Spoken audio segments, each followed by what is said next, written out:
Hello दोस्तों, welcome to my YouTube channel Vikram with job job. So इस video में हम फ्यूचर टेंस के बारे में पढ़ेंगे। Future indefinite, continuous perfect and future perfect continuous tense. So video के डिस्क्रिप्शन में आपको hand out notes, question and answer सब कुछ मिल जाएंगे, जिससे आप प्रैक्टिस भी कर सकते हैं और आंसर मैच भी कर सकते हैं कि जो आपने क्वेश्चन का आंसर किए वो सही है या नहीं। तो चलते हैं फ्यूचर इंडेफिनिट टेंस से शुरुआत करते हैं। इसका डिफिनेशन देख लेते हैं। फ्यूचर इंडेफिनिट टेंस का यूज तब करते हैं जब कोई काम फ्यूचर में यानी भविष्य में होना है या फ्यूचर में करने का प्लान है, डिसीजन अभी लिया है। आइडेंटिफाई कैसे करते हैं? जैसे हिंदी वाक्य की क्रिया के अंत में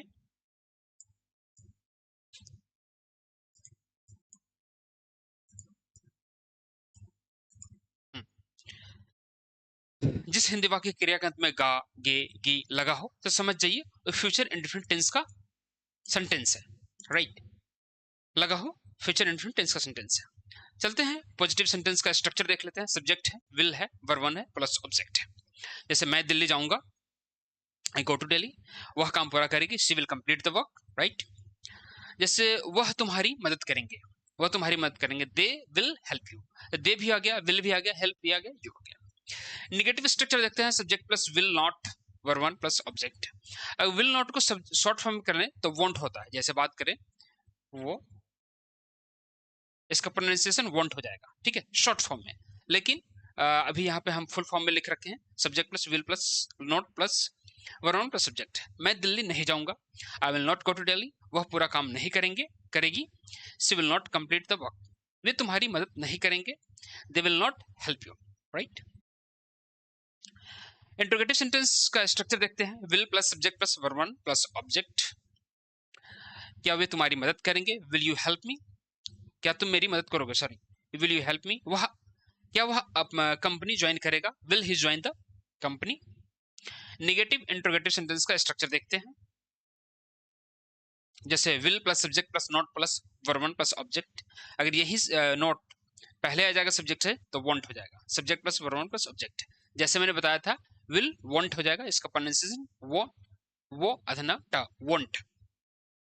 क्या तुम मीटिंग अटेंड नहीं करोगे, will you not attend the meeting, यही आपको शॉर्ट फॉर्म में लिखा है, वॉन्ट। WH स्ट्रक्चर देख लेते हैं। WH स्ट्रक्चर क्या कहता है? WH word will subject verb one plus object. तुम कल क्या करोगे, what will you do tomorrow. Okay. वह अगले हफ्ते कहाँ जाएगी, where will she go next week.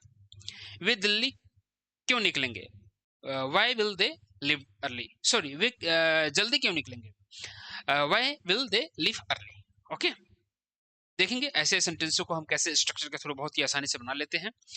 Future continuous tense की बात करते हैं। फ्यूचर कंटिन्यूस टेंस की डिफिनेशन देख लेता हूं। फ्यूचर कंटिन्यूस टेंस का यूज तब करते हैं जब कोई काम भविष्य में कंटिन्यूटी के साथ हो रहा हो। राइट। तो आइडेंटिफिकेशन देख लेते हैं, कैसे किसी भी सेंटेंस का आइडेंटिफाई करेंगे कि ये फ्यूचर कंटिन्यूस टेंस का सेंटेंस है या नहीं। जिस हिंदी वाक्य की क्रिया के अंत में रहा होगा, रहे होंगे, लगा हो, समझिए वो फ्यूचर कंटिन्यूस टेंस का ही सेंटेंस है। पॉजिटिव सेंटेंस का स्ट्रक्चर देख लेते हैं। Subject plus will not, will be, sorry, subject plus will be, verb one plus object plus time. जैसे मैं रात में पढ़ा रही होंगी, रात में पढ़ रहा होऊंगा, I will be studying at night. वह उस समय खाना बना रही होगी, she will be cooking food at that time. Okay. वे कल शाम मैच खेल रहे होंगे, they will be playing the match tomorrow evening. Negative sentence का स्ट्रक्चर देख लेते हैं। Subject plus will not be, verb first में आईएनजी प्लस ऑब्जेक्ट टाइमिंग। मैं रात में नहीं पढ़ रहा हूंगा, I will not B studying at night. वह कल काम नहीं कर रही होगी, she will not be working tomorrow. Okay. Interrogative sentence का स्ट्रक्चर देख लेते हैं। Will plus subject plus be plus verb first में आईएनजी प्लस ऑब्जेक्ट टाइम। क्या तुम रात में पढ़ रहे होगे, will you be studying at night. क्या उस समय खाना बना रही होगी, will she be cooking food at that time. Negative interrogative sentence का स्ट्रक्चर देख लेते हैं। Will plus subject plus not plus be plus verb first में ING plus object and time होगा। विल को हमने अगर इधर कर दिया तो वांट हो गया, सब्जेक्ट हो गया, बी हो गया, वर्ब फर्स्ट में ING plus object and time. इसका सेंटेंस देख लेता हूं। क्या तुम क्लास से अटेंड नहीं कर रहे होगे, will you not be attending the class. क्या वे हमारे इंतजार नहीं कर रहे होंगे, won't they be waiting for us. तो विल नॉट एक साथ आ गया तो वोंट हो गया। WH स्ट्रक्चर क्या कहता है? WH word will plus subject be verb first में आईएनजी ऑब्जेक्ट एंड टाइम। तुम कल क्या कर रहे होगे, what will you be doing tomorrow, वह अगले महीने कहाँ काम कर रही होगी, where will she be working next month. देखेंगे हमारा कंटिन्यूअस खत्म हो गया। अब चलते हैं फ्यूचर परफेक्ट टेंस की तरफ। फ्यूचर परफेक्ट टेंस में इसका डेफिनेशन देख लेता हूं। फ्यूचर परफेक्ट टेंस का यूज तब करते हैं जब कोई काम भविष्य में पूरी तरीके से समाप्त हो चुका, पूरी तरीके से भविष्य में समाप्त हो चुका। आइडेंटिफाई कैसे करेंगे सेंटेंस में, किसी हिंदी वाक्य के अंत में चुका होगा, चुकी होगी, चुके होंगे लगा हो तो समझिए फ्यूचर परफेक्ट टेंस का सेंटेंस है। इसका स्ट्रक्चर देख लेता हूं। Subject plus will plus have plus verb 3 plus object. मैं काम पूरा कर चुका हूंगा, I will have completed the work, verb 3 लगेगा, कंप्लीटेड।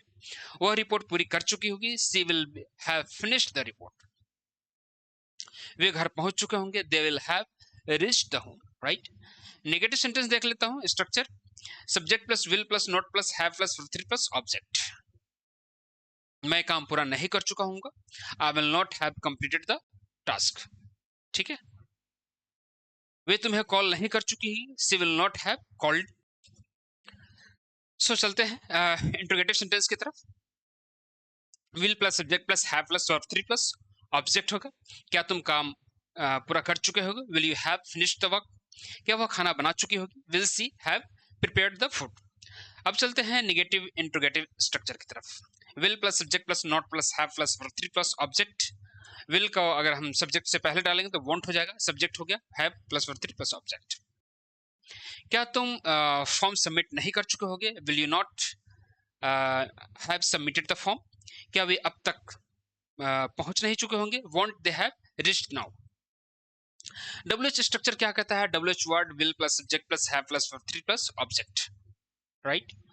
तुम शाम तक काम कर चुके होगे, व्हाट तुम शाम तक क्या कर चुके होगे, what will you have done by evening. वह तब तक कहाँ जा चुका होगा, ठीक है, तब तक कहाँ जा चुका होगा। Where will she have gone by then, ठीक है, गॉन बाय देन, देन मतलब बाय देन मतलब तब तक। अब चलते हैं फ्यूचर परफेक्ट कंटिन्यूअस टेंस की तरफ, राइट। डेफिनेशन क्या है, फ्यूचर परफेक्ट कंटिन्यूअस टेंस का यूज तब करते हैं जब कोई काम फ्यूचर में होकर एक समय तक लगातार चल रहा हो। इसमें टाइमिंग जरूर दिया होगा, टाइमिंग बहुत इंपॉर्टेंट होता है। आइडेंटिफिकेशन देख लेते हैं, रहा होगा, रही होगी, रहे होंगे, ठीक है। इसमें सिंस फॉर का यूज होगा। सिंस का यूज कब करते हैं, फॉर का यूज कब करते हैं, यह मैंने ऑलरेडी बता रखा है आपको पिछले वीडियो में। तो टाइमिंग दिया होगा, time words 2 hours 5 days, so many years, since morning, since Monday, since 2020, ठीक है। इसका पॉजिटिव स्ट्रक्चर देख लेते हैं। पॉजिटिव स्ट्रक्चर क्या है, सब्जेक्ट है will have been, verb first में NG, object since for time. मैं 2 घंटों से पढ़ रहा हूँगा, I will have been studying for 2 hours, right. वह सुबह से काम कर रही होगी, she will have been working since morning. वह काफी समय से इंतजार कर रहे होंगे, वे काफी समय से इंतजार कर रहे होंगे, they will have been waiting for long time. थोड़ा इसमें हार्ड सेंटेंस इसलिए दिया गया है, जब आप प्रैक्टिस करोगे तो बिल्कुल इजी हो जाएगा, और आपको कहीं ना कहीं इंटरव्यू में आप हार्ड का अभी से प्रैक्टिस करोगे। हालांकि शुरुआत इजी से करना चाहिए, लेकिन कहीं प्रैक्टिस से बहुत इजी हो जाएगा। I hope you all are, जितने भी होंगे सब बेसिक कवर कर रखे होंगे, इसलिए मैंने थोड़ा हार्ड वर्ड इसमें हार्ड वर्ड सेंटेंस यूज किए हुए हैं। नेगेटिव स्ट्रक्चर क्या कहता है, subject plus will plus not plus have been, verb first में NG, object since for time. मैं 2 घंटों से पढ़ नहीं रहा हूँ, I will not have been studying for 2 hours। वह सुबह से काम नहीं कर रही होगी, she will not have been working since morning. Interrogative structure क्या है, will plus subject plus have been, verb first में NG, object since for time, ठीक है। क्या तुम 2 घंटों से पढ़ रहे होगे, will you have been studying for 2 hours। क्या वह सुबह से काम कर रही होगी, will she have been working since morning. Negative and interrogative structure देख लेते हैं। विल है, सब्जेक्ट है, नोट है, हैव बीन है, वर्ब फर्स्ट में एनजी है, ऑब्जेक्ट है सिंस फॉर टाइम। इसी को हमने आगे डाल दिया तो वांट हो गया शॉर्ट फॉर्म में, सब्जेक्ट है have been and verb first में एनजी, ऑब्जेक्ट है सिंस फॉर टाइमिंग। क्या तुम काफी समय से इंतजार नहीं कर रहे होगे, will you not have been waiting for a long time, ठीक है। क्या वे सालों से यहाँ नहीं रह रहे होंगे, will not they have been living for years. WH structure देख लेते हैं। WH स्ट्रक्चर क्या है, WH वर्ड है, विल है, सब्जेक्ट है, हैव बीन है, वर्ब फर्स्ट में एनजी है, ऑब्जेक्ट है, सिंस है, फॉर अ टाइम है। तुम कब से पढ़ा रहे होगे, how long will you have been studying. वह सुबह सुबह से कहाँ काम कर रही होगी। Where will she have been working since morning, वे इतनी देर से इंतजार नहीं। तो आई होप आपको फ्यूचर का सब कुछ समझ में आ गया होगा, future indefinite, continuous perfect and perfect continuous tense. अब चलते हैं और इसके आपको hand out notes, question and answer मिल जाएंगे। थोड़ा हार्ड है, ठीक है, मैंने जल्दी में कवर किया है क्योंकि जितने भी हमारे पास जो बच्चे आते हैं 12th एंड ग्रेजुएशन करके आते हैं, तो आई होप उन लोगों का सब बेसिक ऑलरेडी कवर हो चाहे स्मॉल सेंटेंस ऑलरेडी बना रखे होते। एक रिमाइंडर के तौर पे है, ये एक आपको जिन्होंने नहीं पढ़ा है उनके लिए है कि चलो पढ़ लेते हैं, क्योंकि क्वेश्चन आंसर को बनाने के लिए कहीं ना कहीं टेंस का काफी इंपॉर्टेंट रोल है, ठीक है, इंटरव्यूअर के क्वेश्चन को आंसर करने के लिए। तो अभी चलते हैं अब नेक्स्ट टॉपिक की तरफ।